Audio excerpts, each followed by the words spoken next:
அனைவருக்கும் எனது பணிவான வணக்கம். என்றும் புலிப்பாணி என்ற ஜோதிட தலைப்பை பார்த்து கொண்டிருக்கும் அனைத்து அன்பு நெஞ்சங்களுக்கும் எனது பணிவான வணக்கம். இன்றைய பதிவில் பார்த்திங்கன்னா, மிதுன ராசியில் பிறந்தவர்களுக்கு செவ்வாய் பயிற்சி பலன்கள். உங்கள் ஜென்ம ராசி முதல் 12ஆம் இடம் வரை அந்த 12 இடங்களுக்கும் எந்த இடத்தில் செவ்வாய் பகவான் இருக்கிறார், அதாவது ஆதிக்கம் செலுத்துகிறார் அப்படிங்கிறத வரிசையாக பார்த்துடலாங்க.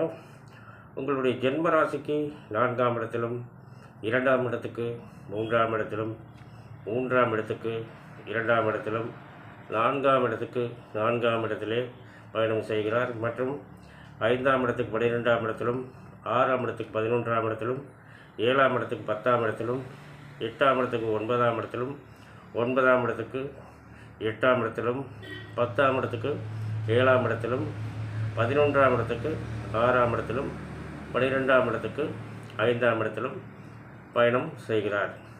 இந்த 12 இடங்களுக்கும் எந்தெந்த இடம் அப்படிங்கிறத பார்த்துட்டோம்.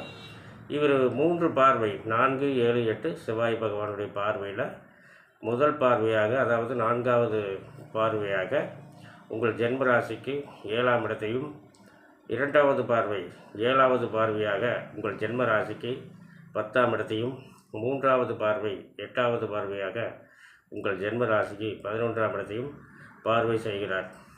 இதன் பலனை எப்படி பார்க்கணும் அப்படின்னு கேட்டிங்கன்னா, உங்களுடைய ஜனனகால ஜாதகத்தில் லக்கணத்துக்கோ ராசிக்கோ செவ்வாய் பகவான் எந்த இடத்தில் இருக்கிறார் மற்றும் இப்பொழுது உங்களுக்கு என்ன திசை நடக்கிறது, இதெல்லாம் பார்த்துட்டு இது இப்போ வந்து பார்த்திங்கன்னா, இப்போ பயிற்சி பலன் பார்க்குற கோச்சார பலன் சொல்லலாம். இந்த கோச்சார பலனையும் உங்கள் ஜனனகால ஜாதகத்தையும் இணைத்து பார்க்கும்போது உண்மையான பலன்கள் உங்களுக்கு உறுதியாக தெரியும்.